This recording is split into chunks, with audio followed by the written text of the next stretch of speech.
Welcome, everyone. Thank you so much for joining us for today's Appraisal Buzzcast. We have got a great episode for you today. I'm Jim Morrison. Today, we have Joan Trice, CEO and founder of Allterra Group, and Rob Chrisman, who many of you would know from the Chrisman Report. We'll be talking about secondary markets in the mortgage industry. Joan, I'll hand it over to you.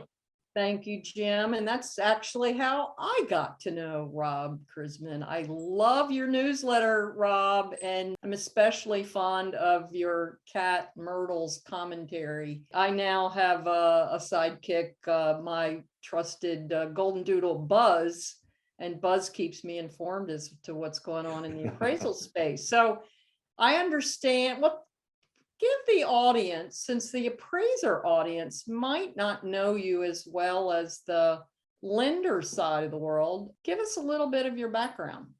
I was brought up in California. My grandfather, interestingly enough, was an appraiser in the Bay Area in the 1920s and 1930s.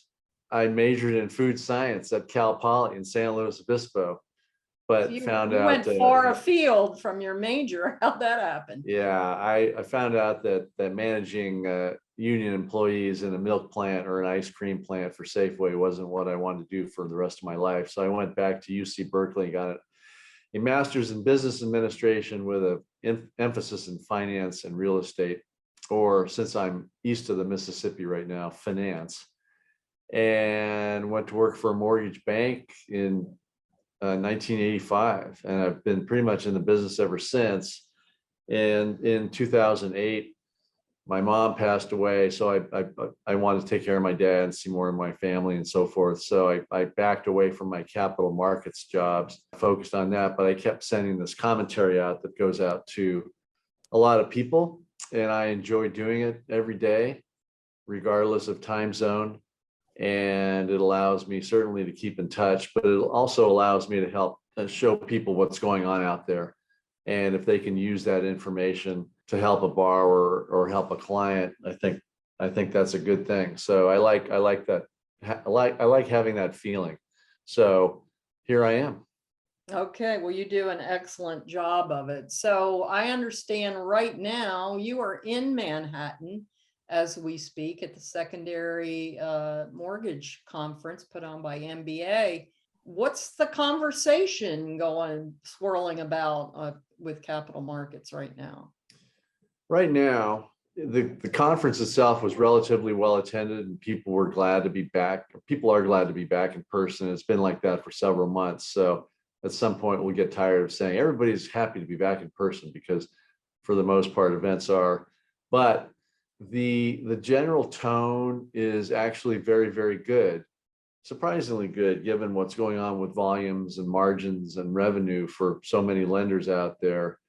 I only heard from one or two lenders that they're doing okay. The rest are undergoing cutbacks, trying to become more efficient, more streamlined, and many of them are selling servicing, for example, to raise cash.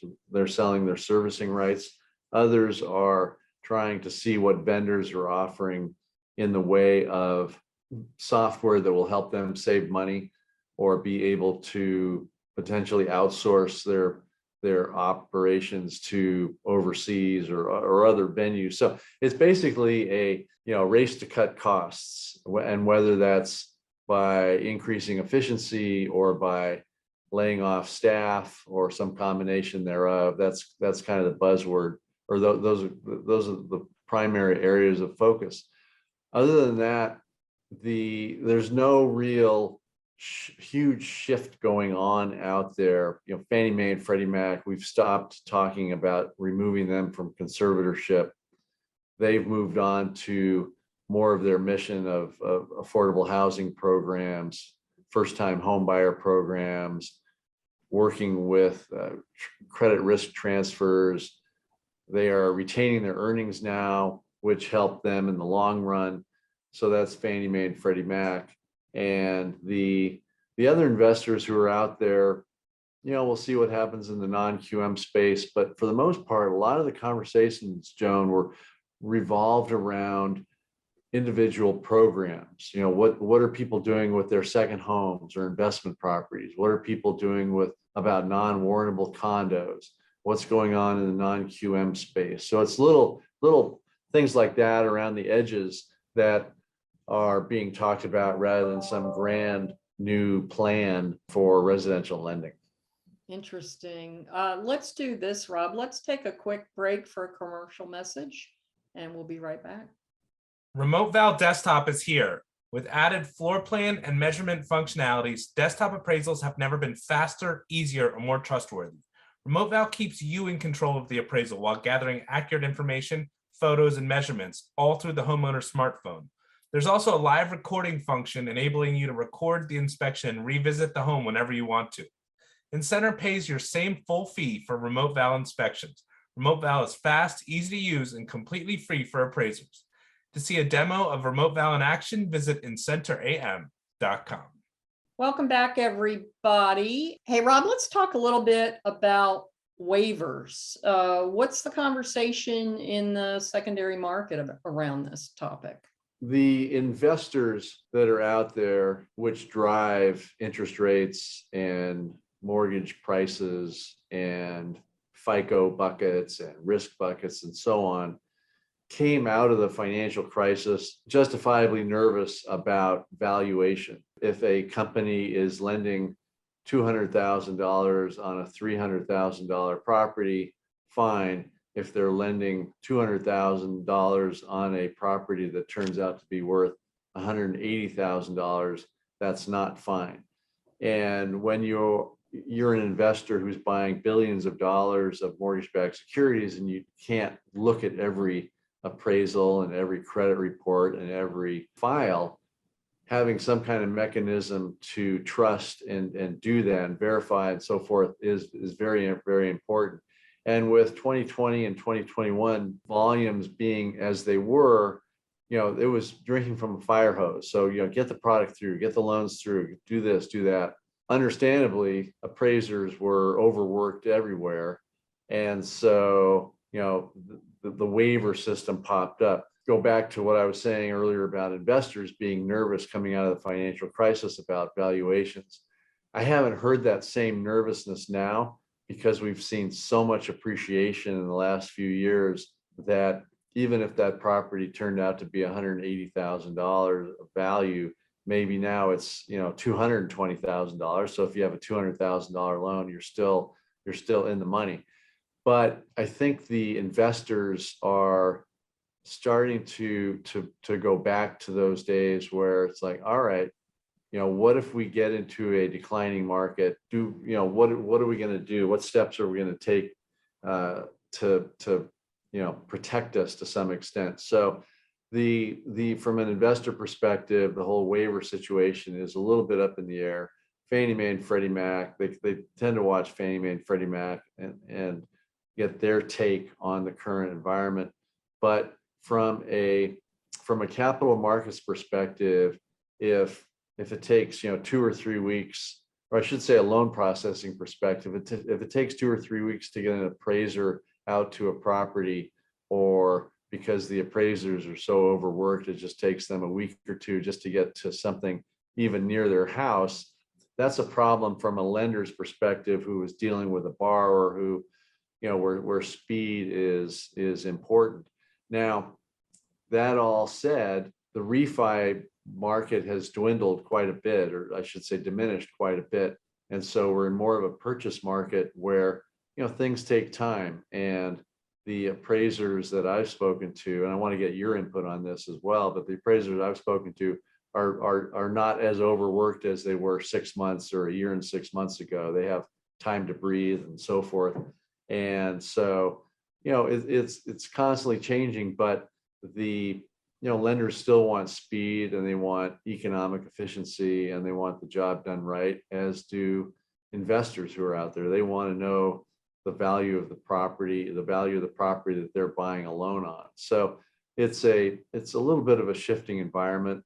What are you hearing with the appraisers that you speak with? You're neck deep in this kind of stuff. Yeah, I am indeed, and appraisers are a noisy bunch. They do let me know what they think. Well, needless to say, they're not fond of waivers, and for obvious reasons, but yes, they had more volume than they could handle during the pandemic. No doubt about that. That was apparent reflected in the turn times and the escalating fees. Again, we've all learned a lot of lessons in supply and demand over the last couple of years and supply chain problems. But I ask that question more from a secondary or capital markets perspective, meaning, gee, if the appraisal is a gold standard, no documentation as to the value of the collateral. Now, I guess Fannie and Freddie would probably defend themselves and say it's not no doc. They do have policies in place that they have to have information or prior appraisals in their database and so on. But from a risk perspective, it certainly makes me take pause on how that cohort's going to perform going forward. Absolutely. The investors out there now are looking at loans where the credit quality, either of new loans or of the existing borrower pool, is stellar. The ability to repay, the loan to values, the risk right now, the risk profile of mortgages is viewed as very low. Of course, that can change with a moment's notice. If we do get into a recession, you'll start to look at borrowers' credit more carefully, start seeing job losses. But right now, unemployment's so low. If property values level off, then the valuation will come into question. But taking the hard approach, the hard-nosed approach to things, once again, if you're a lender and speed is of the essence and cost is of the essence, time is money. Right. And when you're dealing with a situation where the cost of appraisals has gone up, just like the cost of anything when it goes up, if you go back, I like to use this example because it makes people scratch their heads a little bit, but whale oil used to be, back in the 1800s, that was how people lit their homes. And then when whale oil got too expensive, this new thing called petroleum and kerosene came along. And so that was cheaper and more plentiful. And so it was easier to get than going out and killing a whale. Different things are happening in mortgage banking. Underwriting is the same thing. If you can underwrite 2 files a day through automation or through bots or whatever techniques you want to use, you can increase your underwriter's productivity to say 4 files a day. That's a huge cost savings when an underwriter is making, I don't know, $80 or $100 or $120,000 a year, to be able to leverage that. The same thing with appraisals. If there are ways that the appraisal process can be streamlined and made less costly, lenders, you can't blame lenders for doing it, but the investors, I think investors really do call the shots. And if we get into a different market where property values are not going up 20% a year, then I think investors may take another look at it. But for right now, you're right. It's a concern that appraisers have that, gee, did we just price ourselves out of a job? You don't want that. And you also have a lot of properties that are out there that are unique properties that don't lend themselves to the waivers. So we'll just see how things evolve. I couldn't agree with you more. Let's take another quick commercial break and we'll be right back. Whether you're looking for an authoritative textbook or detailed information on current valuation issues and specific property types, you'll find what you need at the Appraisal Institute store. To choose from more than 70 print and digital publications, shop appraisalinstitute.org/store. Okay, welcome back, Rob.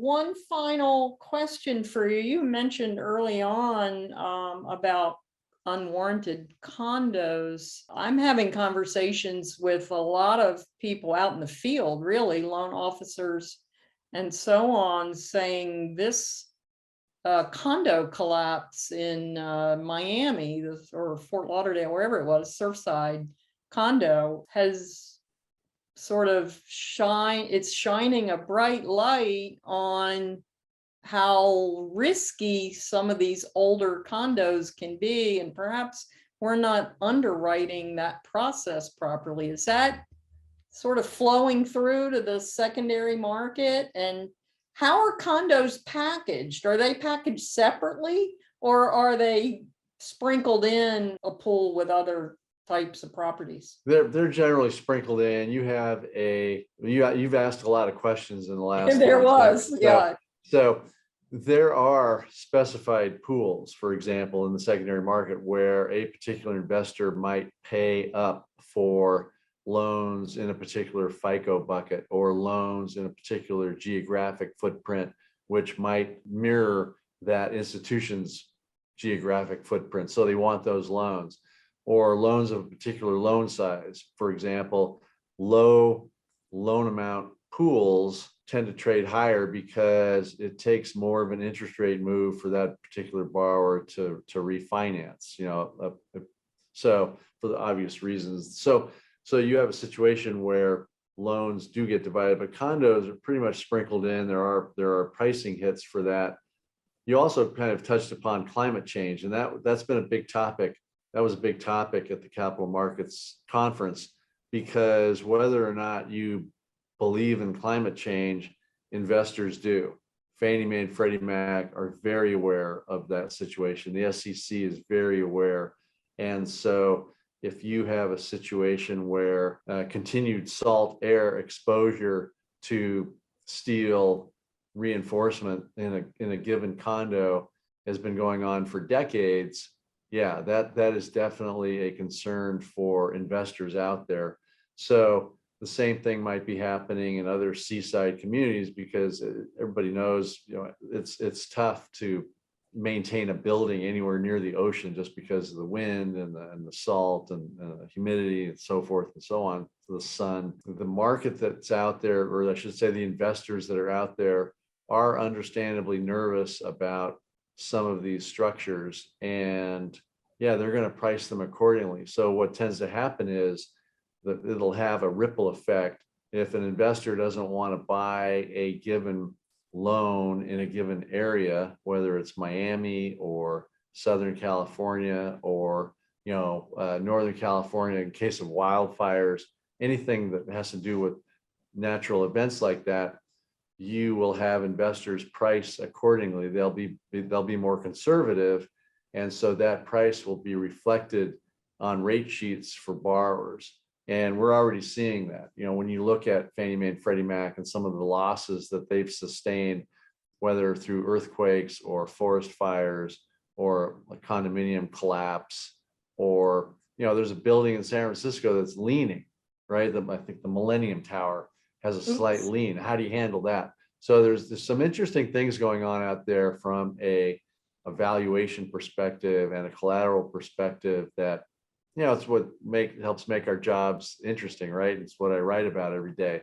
But the price that investors will pay tends to reflect their belief in the collateral, the valuation of the properties. And so it doesn't take long for that price to be reflected on rate sheets. Interesting. Well, Rob, I wish we had more time, because I could, in fact, I'm going to invite you back in the future if this wasn't too painful for you, and we'll continue this conversation. Absolutely. I'm happy to help. All right. Appreciate it, Rob. Thank you. ProxyPix is the first of its kind on-demand system for getting location-specific media you need from wherever you are.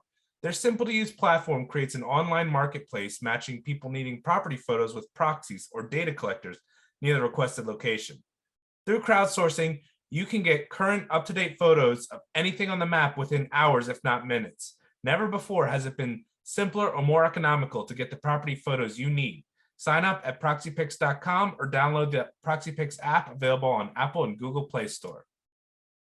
Thank you so much, Rob and Joan. We really appreciate all our listeners for joining us as well.